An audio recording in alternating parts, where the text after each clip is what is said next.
Today's lesson will be on dimensional analysis. It has been over a week since we've dealt with this, so I felt that a review would be necessary to allow you to get back into the problem-solving scheme before you're assigned any specific problems. Please watch this video, take notes, rewind, stop, pause as often as you need to be able to get the information that is presented in this video.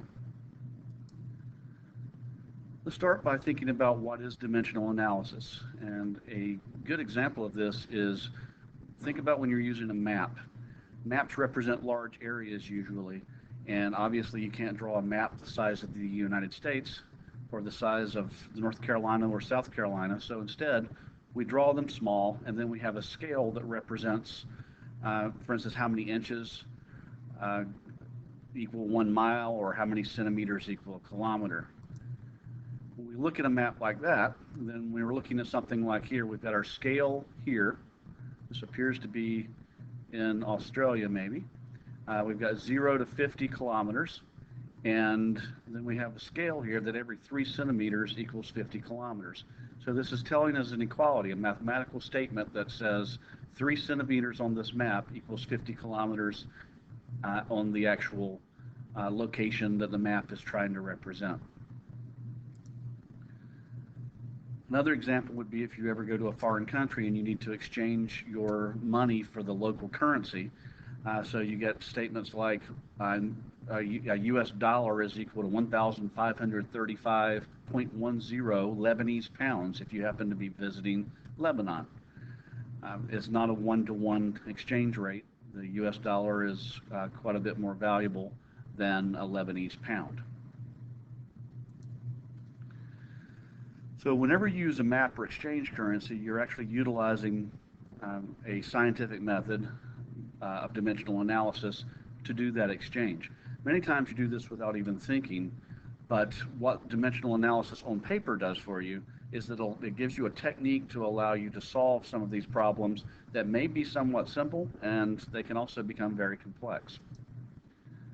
So dimensional analysis is a problem-solving method that uses the idea that any number or expression can be multiplied by 1, the number 1, without changing its value. It is used to go from one unit to another, so this is a unit conversion method.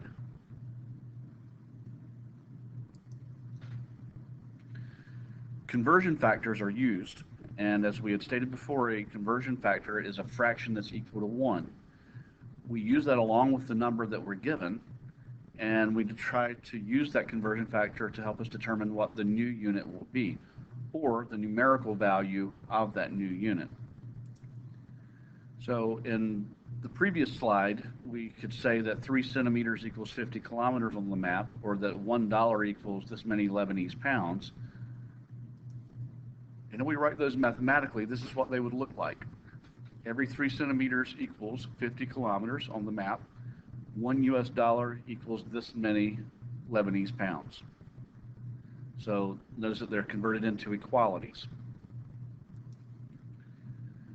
So some other examples of common conversion factors that you should already know: 60 seconds is equal to 1 minute, 60 minutes is equal to 1 hour, 24 hours is equal to 1 day. These are common knowledge, but placed into the form of an equality that might not be something that you would normally do. Any of these equalities can be written as a fraction.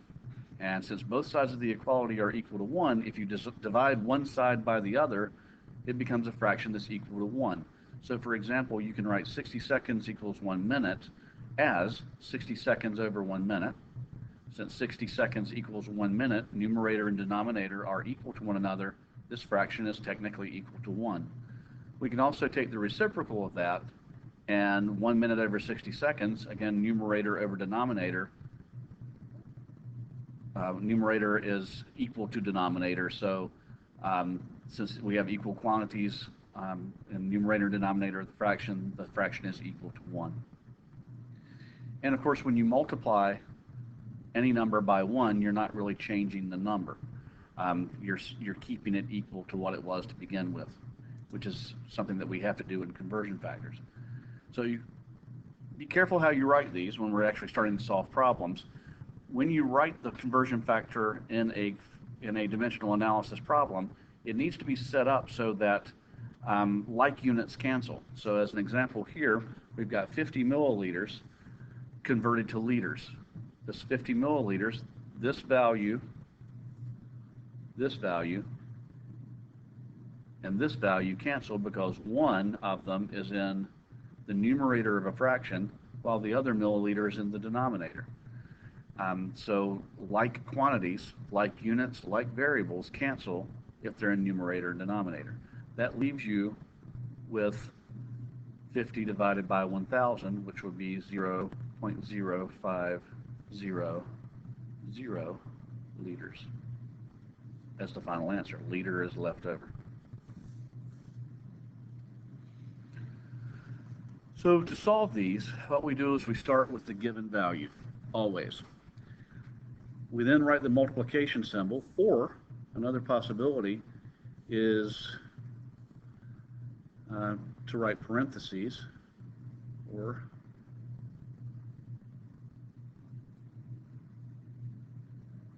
parentheses,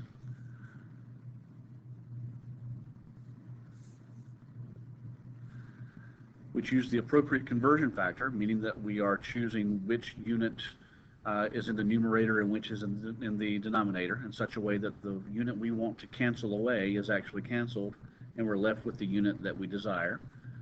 The problem is then solved just simply by multiplying and dividing. And remember, cancel like units. Always go through the process of canceling those like units. That is your check system to make sure that you have actually solved the problem correctly. So let's try some of these. And you'll see from some of these examples that we don't necessarily have to look at things from the standpoint of metric unit. So suppose there are 12 slices of pizza in one pizza. How many slices are there in 7 pizzas?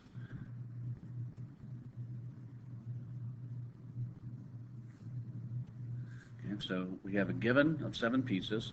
We want to know the number of slices, and our conversion factor from the problem is that 12 slices of pizza equal 1 total pizza.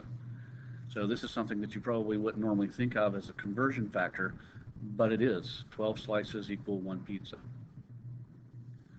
So we check our solution to the problem, and we would say that we start with our given.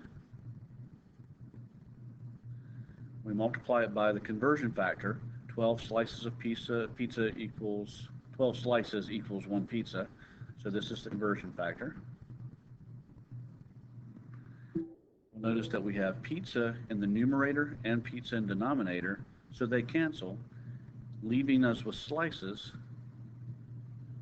We do the multiplication, 7 times 12, 84 slices over 1 times 1, and no unit left on the bottom.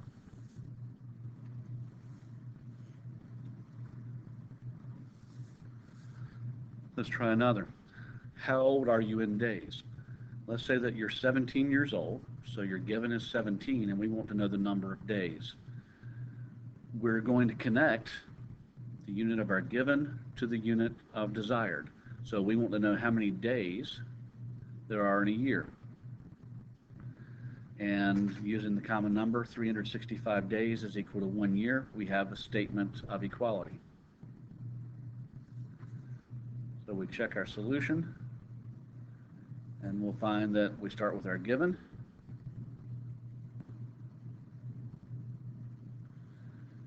We multiply it by the conversion factor of 365 days in 1 year. Check our units, years in numerator, years in denominator. That leaves us with days left as far as units. So we end up with 17 multiplied by 365 equals 6,052 days. And of course, in the denominators, we have 1 times 1 is equal to 1. So 6052 days over 1.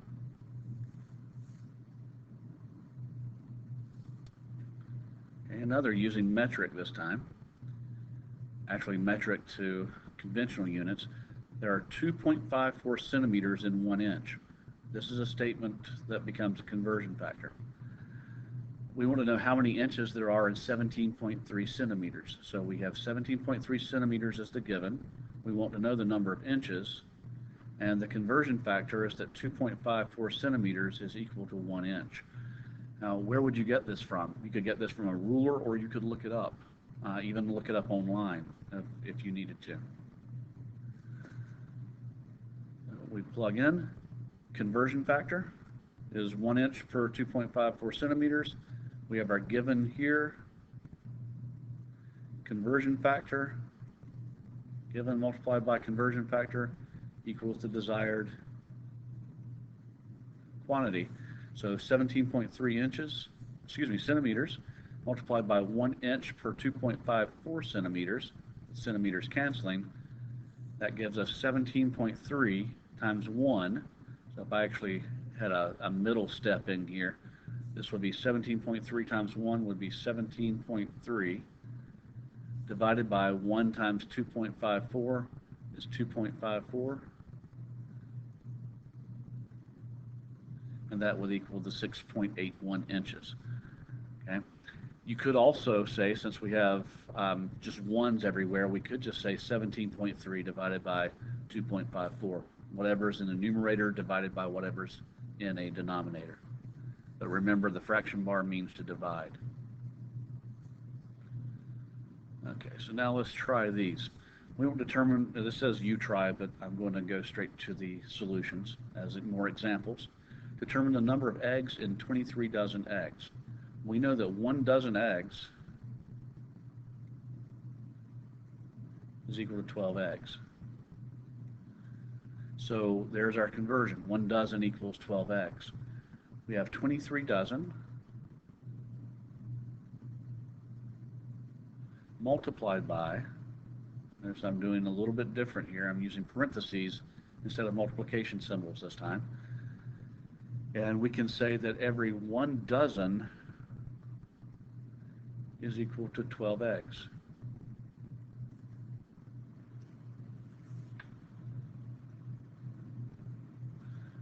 Dozen cancels, and 23 times 12 is equal to 276. And we're left with eggs. One other issue with this that might come up on certain things is significant figures. Whenever we're counting something such as eggs, we don't have fractions of eggs. Significant figures do not apply when you're counting objects. So 276, not 276.3 or something like that. Okay, next, if one package of gum has 10 pieces, there's your statement of conversion factor. One package, I'm just going to call it pack, equals 10 pieces. How many pieces are there in 0.23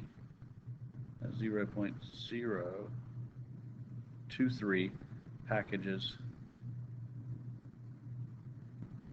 of gum, which is an unrealistic number, but the point is that we're going to see the conversion with units.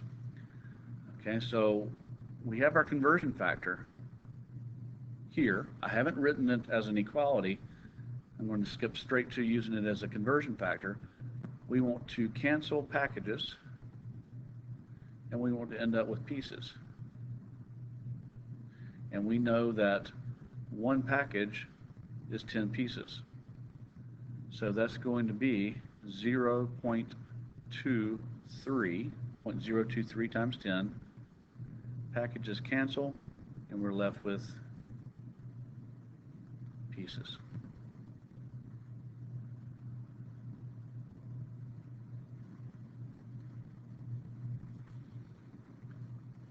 Now, it's also possible to do multi-step problems instead of just a one-step problem. And probably the majority of problems are not single-step problems, but involve multi-steps. So sometimes you have to perform multiple conversions. So as an example, how old are you in hours? If you're 17 years old, how many hours have you lived? We want to know the number of days first. And so notice here that we're looking at going from years to days,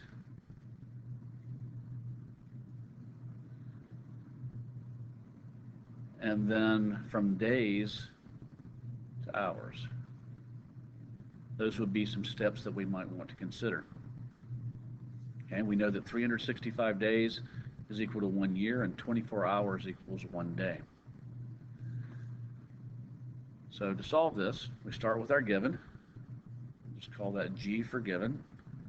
We multiply by conversion factor 1, which is going to take us from years to days. Notice that years are canceling, and 365 days is 1 year. We're then multiplying that by conversion factor 2, which is going to take us from days to hours. And there are 24 hours in every 1 day, set up in such a way that days cancel. So we end up with 17 times 365 times 24, and that's going to equal 148,920 hours.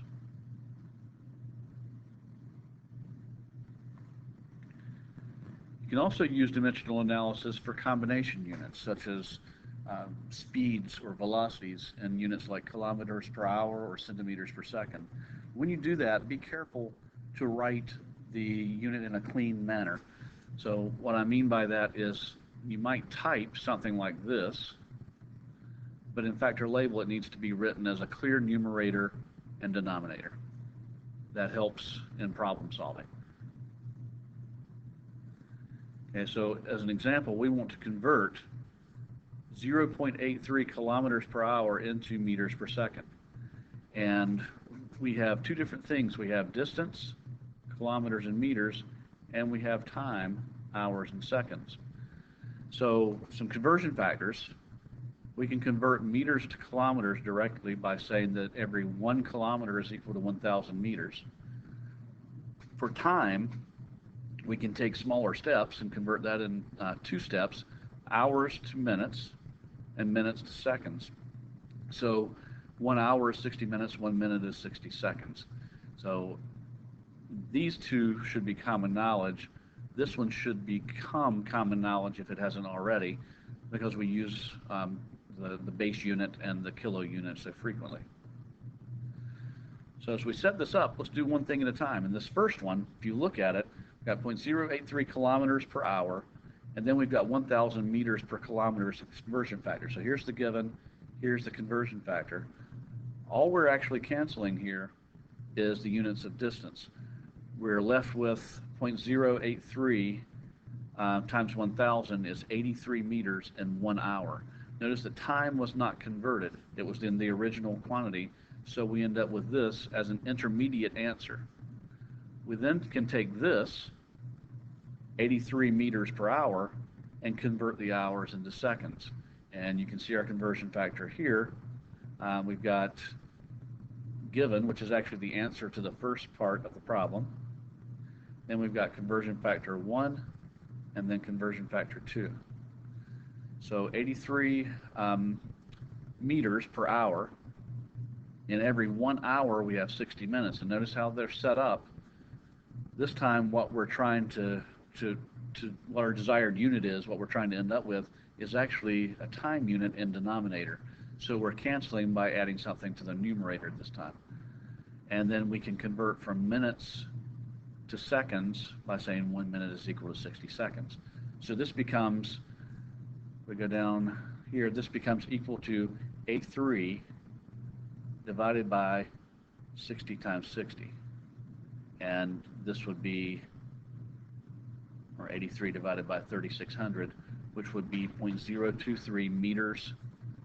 Notice that I've got meters still left here, and the only thing I have left is seconds on the bottom.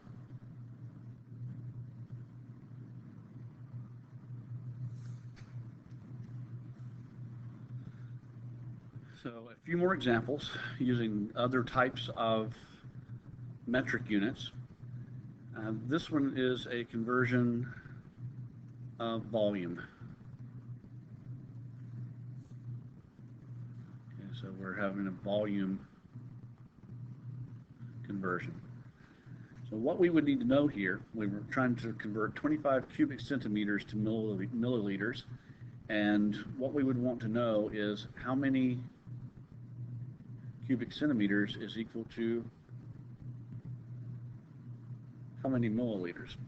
This was given to you in your notes, so you should be able to find it, but we had, actually in the notes, we would have had 1,000 centimeters cubed is equal to 1,000 milliliters. So what that really means is that 1 cubic centimeter is equal to 1 ml.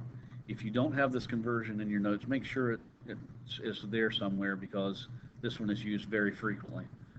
So if we have 25 cubic centimeters, this is one that you should be able to do in your head since it's 1-to-1, but I want to show the setup. 25 cubic centimeters, and we want to end up with milliliters. Then we want to cancel centimeters cubed. So our unit would be 1 milliliter over 1 cubic centimeter. Cubic centimeters should cancel, and the end result is 25 milliliters would be the final answer.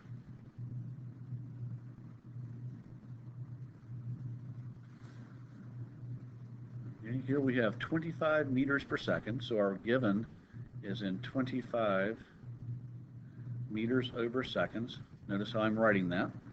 And we want to end up with centimeters per minute. So we're going to have at least 2 conversion factors. We'll do 1 conversion factor for distance,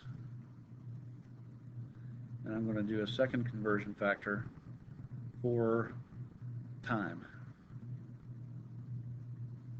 Notice that instead of solving these separately, I'm going to do one problem with 2 conversion factors. Let's set up the units first. For distance, I want to cancel meters. I want to end up with centimeters in the numerator, so that's where I place it. For time, I want to cancel seconds, and I want to end up with minutes. So when we look at our units, seconds cancel, meters cancel, and we end up with centimeters over minutes. To look at centimeters to meters, every 1 meter is equal to 100 centimeters. Another way of looking at that is that if we have 1 meter equals how many centimeters, remember that this is 10 to the 0, this is 10 to the negative 2, 0 minus negative 2 equals 2, so this would be 10 to the second, which is 10 times 10, which is 100. Time, for every 1 minute, there are 60 seconds. The final answer of 25 times 100 is 2,500, times 60 is going to be 150,000.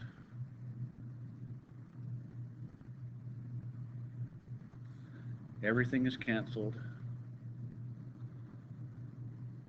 with the exception of centimeters over minutes. Centimeters over minutes. Final answer.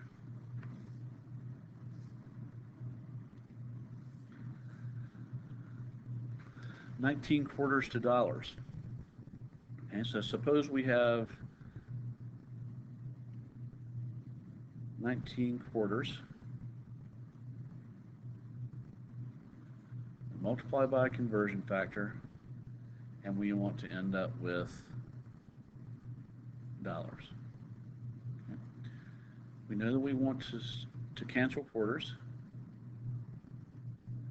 and we want to end up with dollars. Okay. Through common life experience, we would say that $1 is equal to 4 quarters.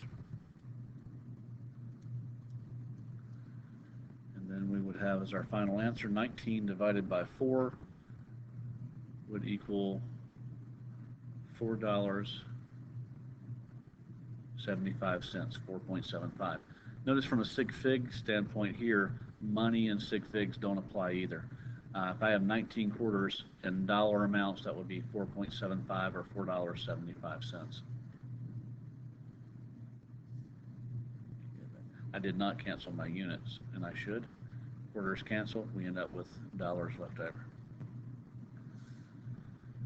All right, our next is 12 decimeters cubed to centimeters cubed, another volume problem. You were given in your notes that every 1 decimeter cubed is equal to 1,000 centimeters cubed. So if we have 12 decimeters cubed,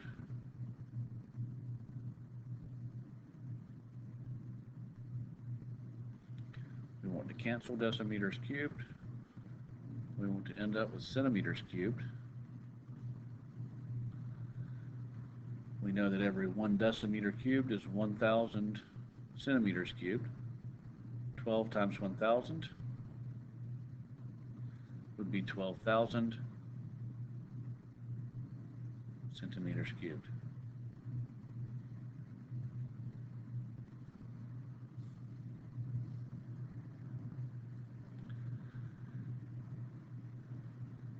And one last problem. We have 17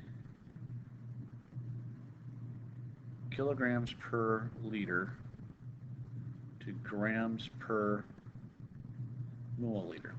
So again, we have 2 different types of units in numerator and denominator. Let's start with mass, then convert volume.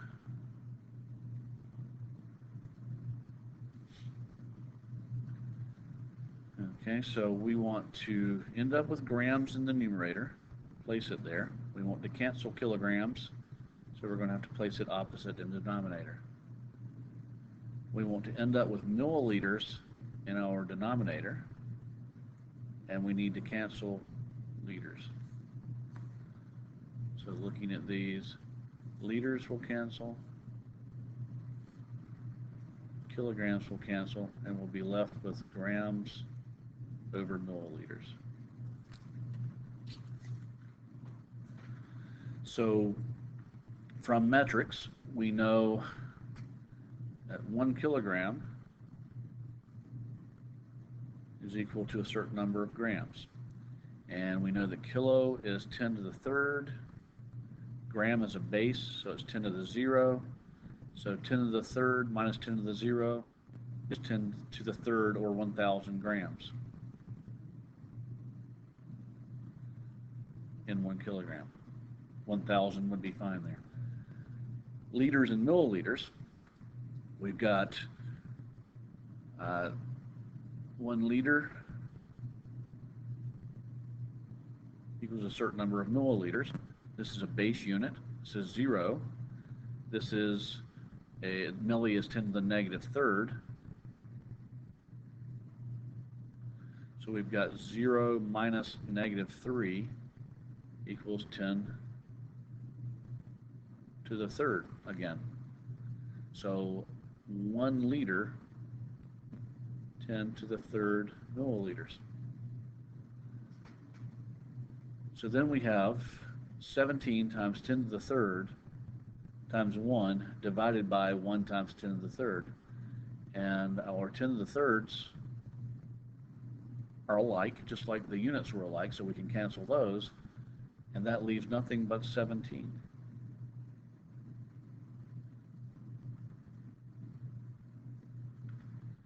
So 17 times 10 to the third divided by 10 to the third is still 17, and we're now in grams per milliliter.